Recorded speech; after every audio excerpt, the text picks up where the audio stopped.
You don't want to see your child unwell, and so it really was a moment where you just go, right, that's life as you knew it, and now you're going to have to learn a new way of life.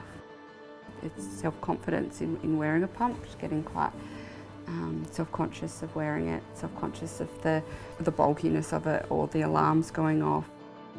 Yesterday, I'm at work and I see the phone number from the school flash up, and your heart just stops for a minute because you don't know what it's going to be. And yesterday it was... That happened today?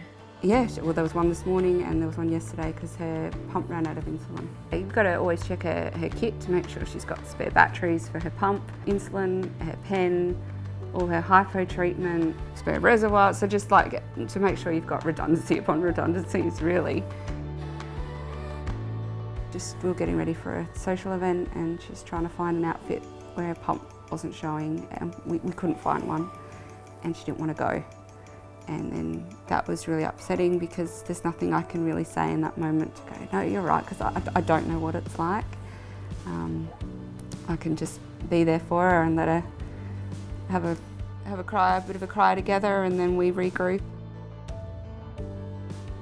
I felt very comfortable because I knew that there were nurses there, I knew that there were other kids with it, and then I knew that there were the other volunteers there, and if there's any time that she's going to have a sleepover, that's going to be the safest place. She needs to create an identity away from me.